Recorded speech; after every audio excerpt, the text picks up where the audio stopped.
Allez les amis, on démarre cette 10e étape, dernière étape de ce périple, merveilleux périple franchement. Aucun regret. On part vers le Cap Corse, vers la partie, donc le doigt de la Corse. Tout d'abord, je tiens à remercier tous ceux qui m'ont envoyé ne serait-ce qu'un message ou des messages quotidiens de soutien. Ça m'a fait le plus grand bien. Donc ce Cap Corse, c'est tout simplement une bande de terre montagneuse de 40 km de long environ, 12-15 km de large maxi, et au milieu de ça on monte quand même à des 1000 ou 1300 mètres de dénivelé les plus hautes cimes. Voilà, vous allez pouvoir vous apercevoir la différence entre la côte est que j'emprunte là en début de matinée et le retour par la côte ouest qui se terminera par le mythique col de Tégine, assez difficile pour finir. Voilà, allez, on est parti.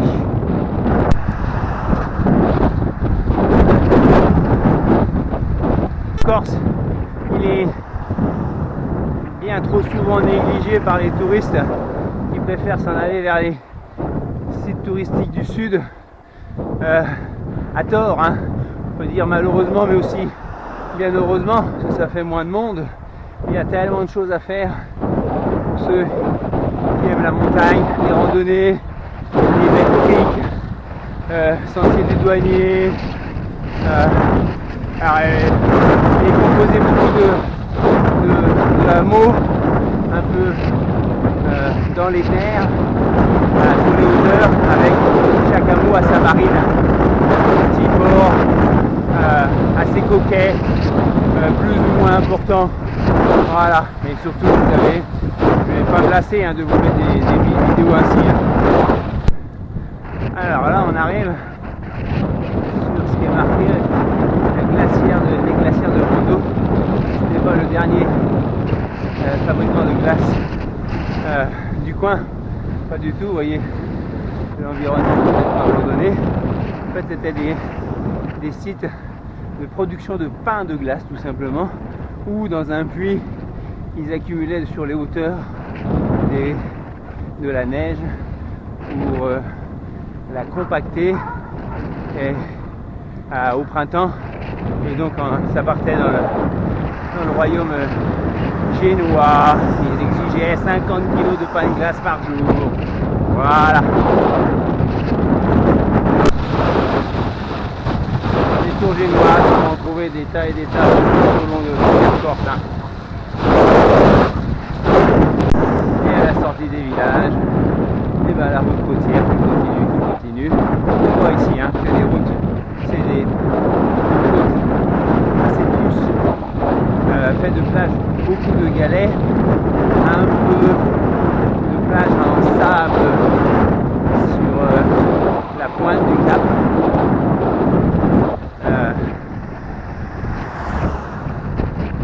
Et à l'opposé, on verra sur la côte ouest, on sera sur des appliques beaucoup plus importants, on sera beaucoup plus haut par rapport à la mer.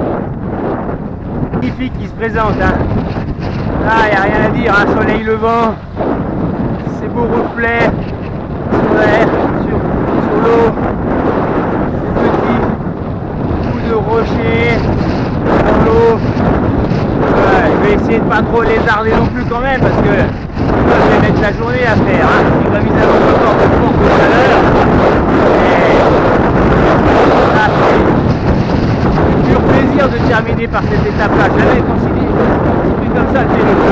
J'aurais pu commencer par le Cap Corse. Mais j'ai dit non, je le connaissais déjà. Si je veux terminer par ça, les amis, c'est exceptionnel. Tout le long, ça va être comme ça.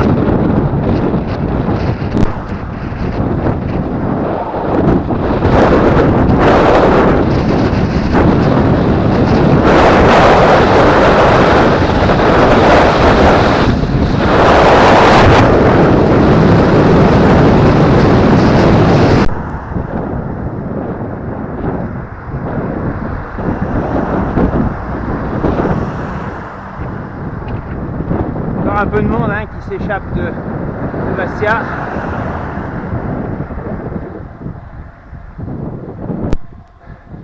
Alors c'est vrai que vous allez me dire, mais il n'y a rien à faire tout au long de cette route côtière. C'est vrai qu'en vélo, c'est magnifique, mais il ne faut pas bouder son plaisir, quoi. Même en voiture, vous faites des pauses régulières, vous avez les petits villages le long, vous allez avoir un peu plus loin les premières plages en sable également, un gros sentier des douaniers qui peut vous emmener pendant toute une journée selon la météo. Donc là, vous êtes en phase avec l'environnement dans lequel on est, quoi. C'est évident. Vous n'allez pas trouver des boutiques de fringues à chaque virage. Hein. Voilà, on va arriver dans un autre petit hameau avec sa plage, ses lignes un peu sur les hauteurs. Si on est un peu dans le Cap Corse, on ne trouvera pas de forêt, de chênes, de hêtres et tout ça, hein, de châtaigneraies. C'est du maquis, hein. Petite végétation d'arbustes assez basse, aux senteurs multiples là. Hein. Vous voyez, bon, la plage très large, très grande, couleur un peu grise, quoi, voilà.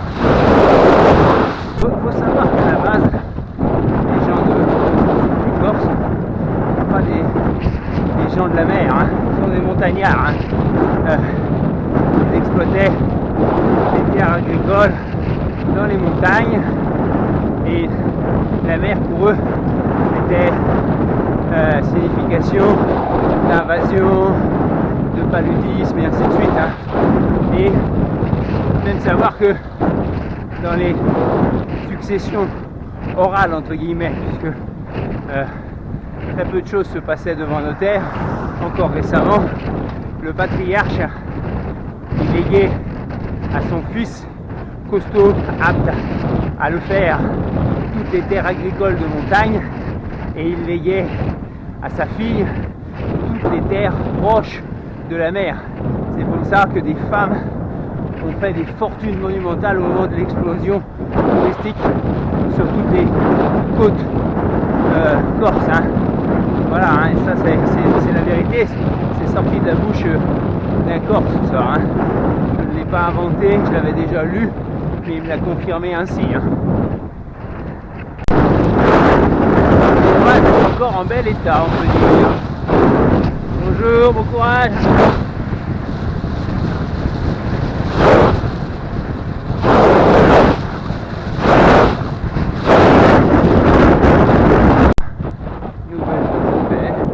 Route côtière, calme, tranquillité.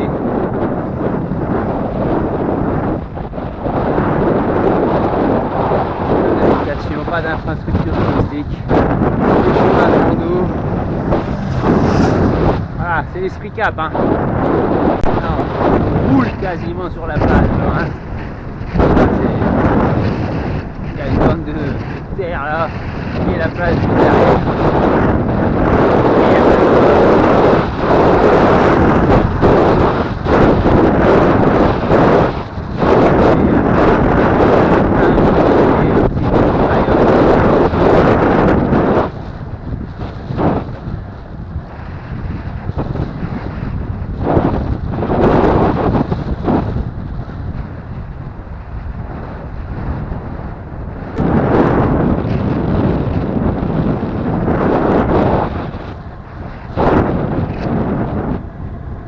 Salut.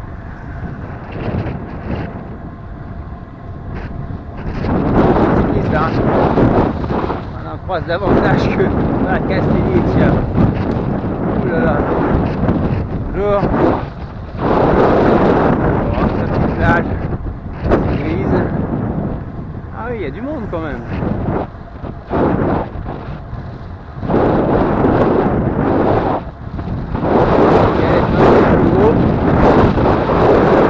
Un peu plus grand également. Alors un peu de vigne sur le Cap Corse bien évidemment. On aura tout à l'heure en fin de parcours la partie de patrimonio, c'est réputé, Et ici, on a les vins du Cap Corse qui permettent de faire cet apéritif au Cap Corse. Ils ont même cédé à la tentation de faire un spritz qui est fait avec donc du Cap Corse blanc ou rouge, je crois, et du muscat pétillant et de l'eau gazeuse. Je vais vous en rendre compte, hein, c'est quand même le plus gros port de la côte est là. Hein. Il y a de nombreuses personnalités 18e, début 19e qui sont passées par là. Princesse Eugénie, Napoléon, Paoli, donc des figures emblématiques de l'île. Attention, attention les yeux. Attention les yeux. Attention. La baie de Massinazzo. Voilà.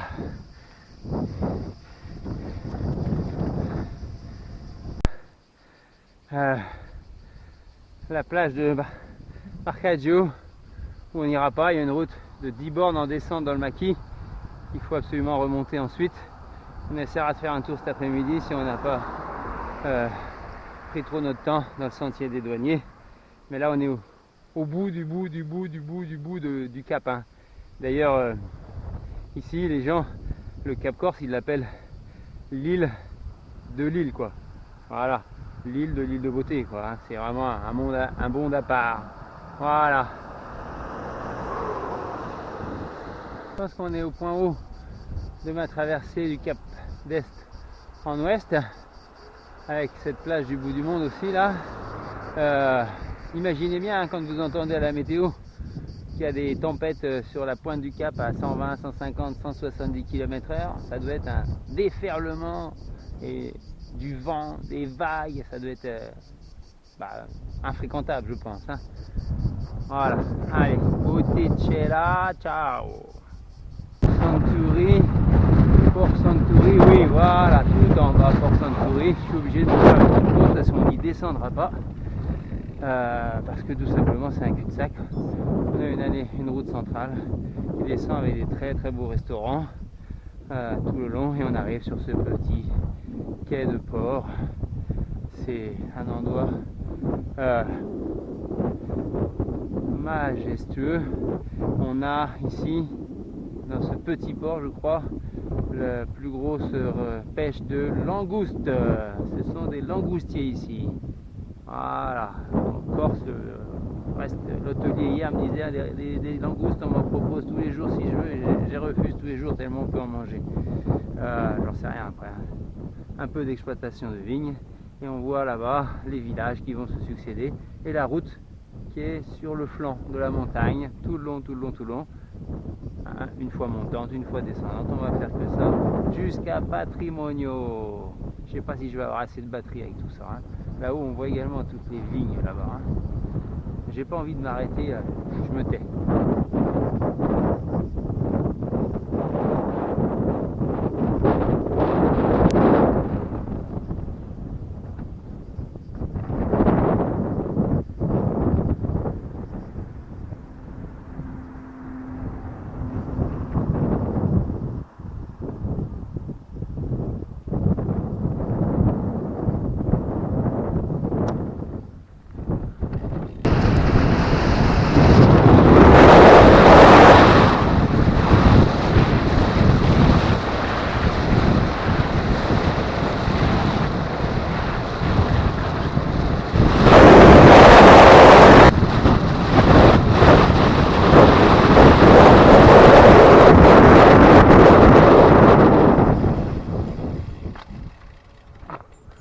Voilà, c'est extraordinaire là.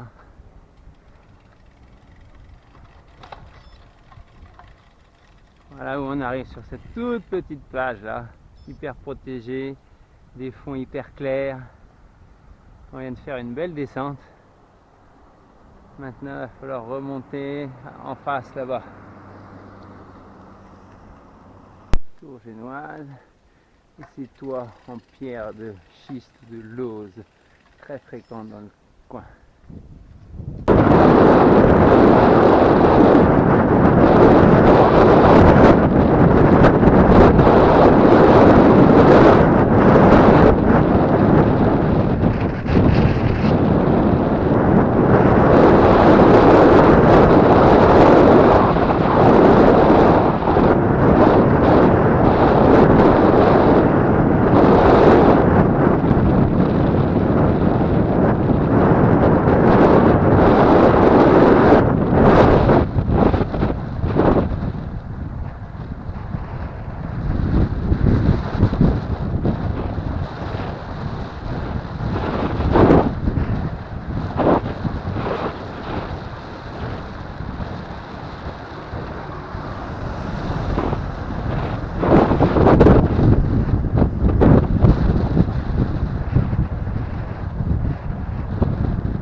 paysage comme ça, je ne ressens pas du tout le train de fatigue. Je n'ai pas l'impression que ça fait 3 heures que je roule. C'est facile. C'est facile, j'ai tendance à le dire presque. Bon, je vais être prudent là quand même.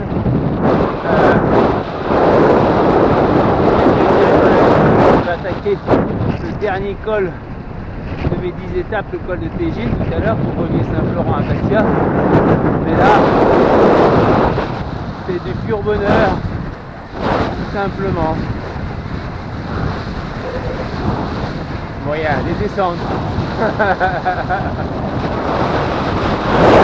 Voilà, je ne vais pas me jeter dans la mer, hein. Là, je suis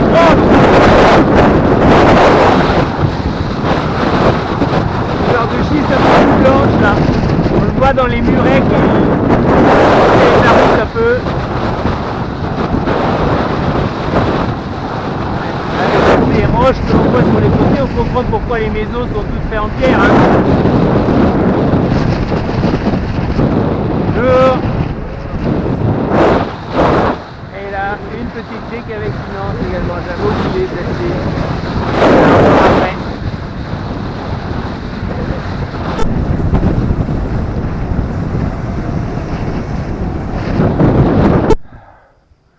Voilà, on vient de faire cette belle descente. Là on arrive sur cette belle petite plage de galets, petite anse, quelques maisonnettes, des bateaux au mouillage et ces eaux cristallines. Que demander de plus? Allez, très très beau. Eh oui, on trouve ça en Corse, hein. Pas besoin d'aller si loin.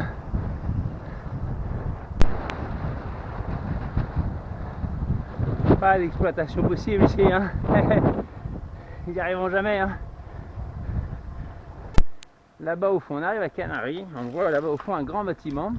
C'était en fait une usine d'extraction, d'exploitation de fibres d'amiante. Il y a jusque dans les années 60. Hein. Et alors ce serait intéressant de savoir effectivement ce que sont devenus les ouvriers de ce chantier-là. Parce que ça n'avait pas les conditions dans lesquelles ils travaillaient. Et à mon avis, il y a dû avoir un peu de dégâts humains, malheureusement. Et il faut savoir aussi qu'on va arriver sur une plage un peu plus loin. Par là, ouais, je pense, ouais.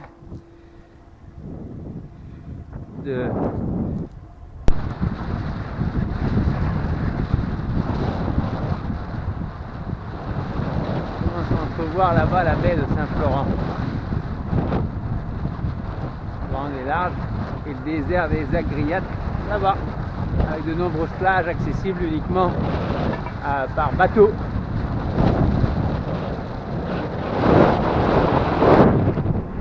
Donc on retrouve ce bâtiment industriel là. Il y a les réhabilités,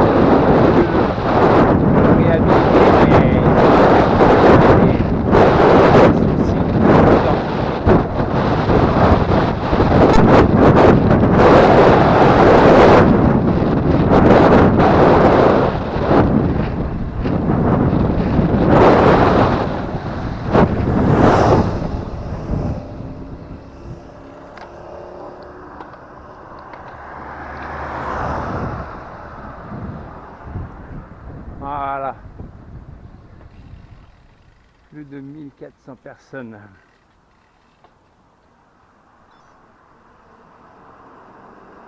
L'enfer blanc surnommé ici. C'est près de la mer, alors on est redescendu. Hein. Là, chercher en Idègle un peu. On aura de toute plage.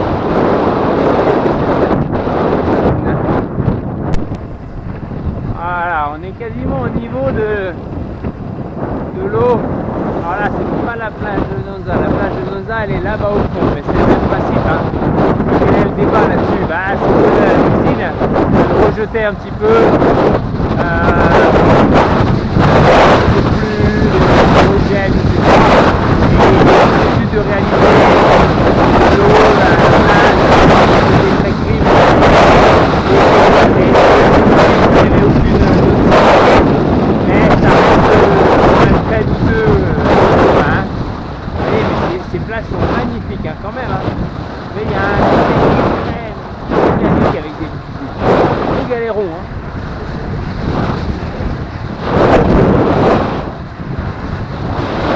première vue, plage de Nonza. On a du monde à l'extrême droite là, parce qu'il y a un chemin d'accès.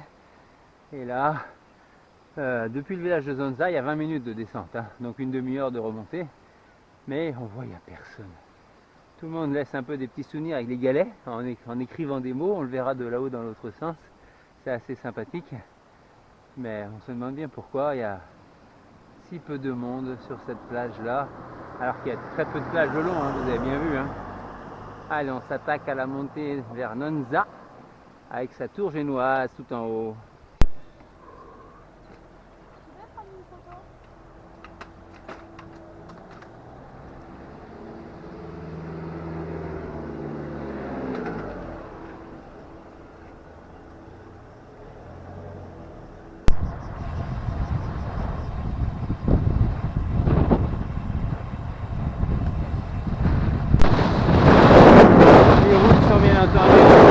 Très belle qualité tout au long du parcours. Hein. Top niveau. Si vous n'avancez pas, c'est pas parce que votre train n'est pas bon. Hein. C'est la première fois que je fais une moyenne comme ça sur ces 10 étapes. Hein. Bon, le dénivelé c'est pas dur. Là.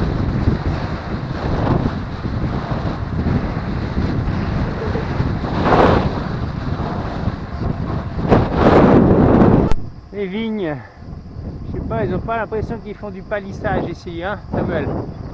Bon allez, il doit nous rester au moins 5-6 km avec le sommet du col de Tejin. Pour le moment, on est encore sur la plaque. Ça veut dire que je finis quand même les 10 étapes assez costauds. Mais on va voir, on fera le bilan en haut. Hein.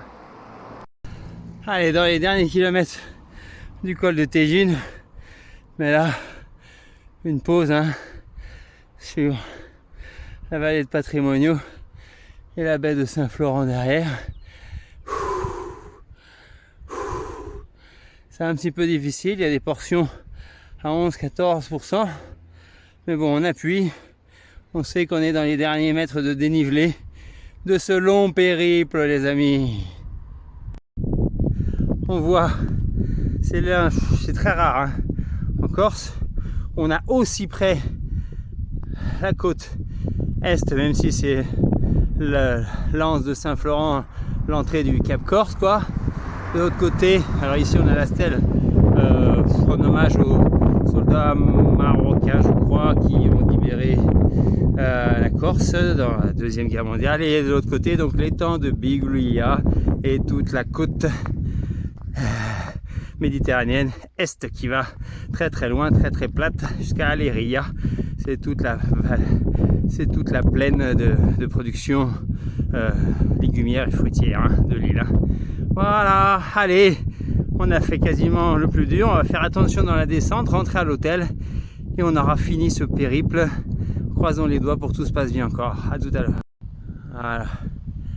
À pied, on accède encore à d'autres panoramas, d'autres points de vue, d'autres endroits inaccessibles en vélo et encore moins en voiture.